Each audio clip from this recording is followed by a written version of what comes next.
biggest welfare check in history had been paid to Wall Street. America's top bank CEOs were summoned to an emergency meeting at the U.S. Treasury building in Washington. News cameras caught fleeting images of the arrival of Jamie Dimon of J.P. Morgan and Lloyd Blankfein of Goldman Sachs, John Thain of Merrill Lynch, and John Mack of Morgan Stanley.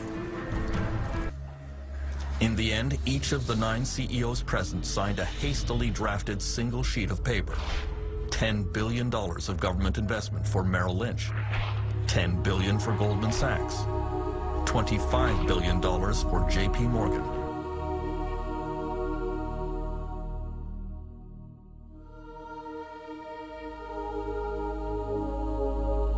While the Fed lowers interest rates, President-elect Barack Obama prepares an enormous stimulus package meant to get the U.S. economy going.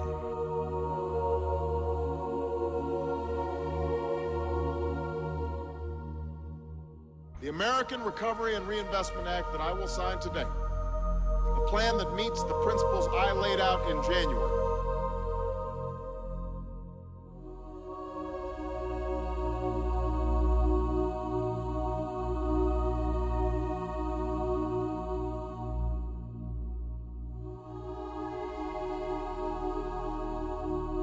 At 8.1%, the unemployment rate is nearly unchanged since the beginning of the year and is well above normal levels.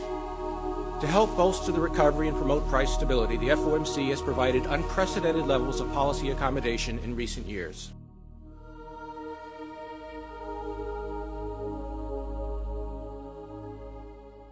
Did you hear about the Fed?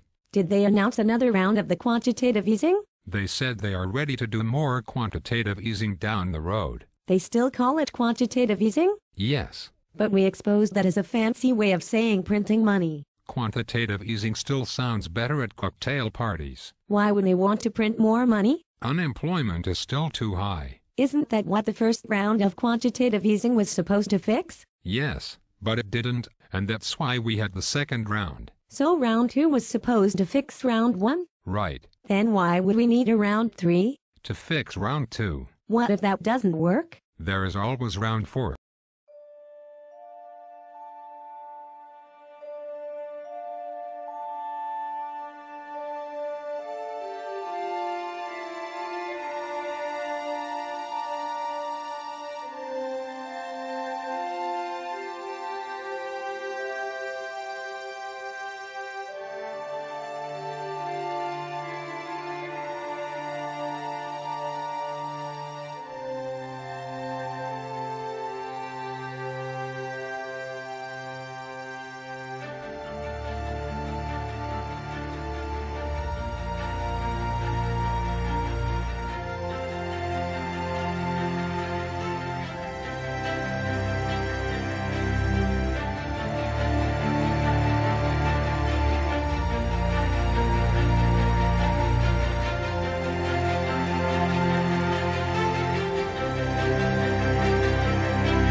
Holy shit, man.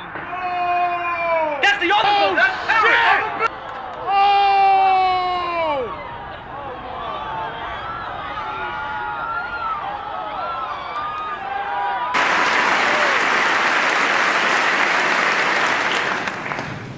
Our war on terror begins with Al-Qaeda, but it does not end there. It will not end until every terrorist group of global reach has been found, stopped, and defeated.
These are critical issues. This is what we're fighting for. These are our civil liberties.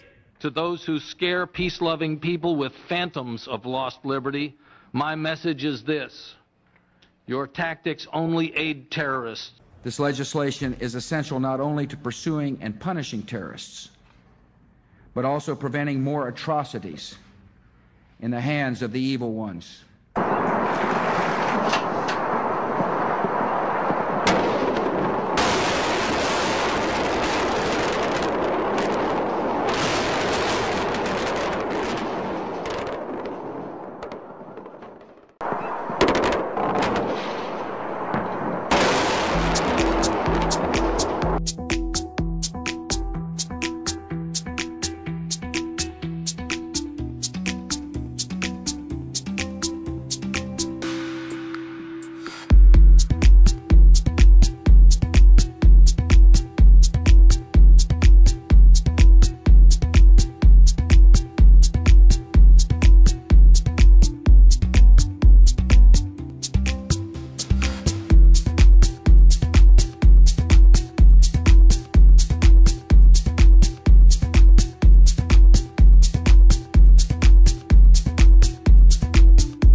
Just minutes ago, CNN has confirmed that the Federal Reserve is negotiating to rescue insurance giant AIG. The negotiations could include an $85 billion temporary loan to stave off AIG's imminent collapse. This is a blockbuster, folks.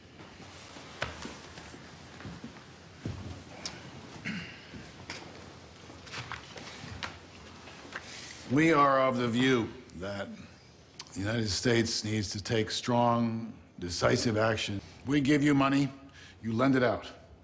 It will unfreeze credit, stabilize the banks, restore confidence. Bank of America, $15 billion. Bank of New York Mellon, $3 billion. Citigroup, $25 billion. Goldman Sachs, $10 billion. JP Morgan, $25 billion. Merrill Lynch, $10 billion. Morgan Stanley, $10 billion. State Street, $2 billion. Wells Fargo, $25 billion.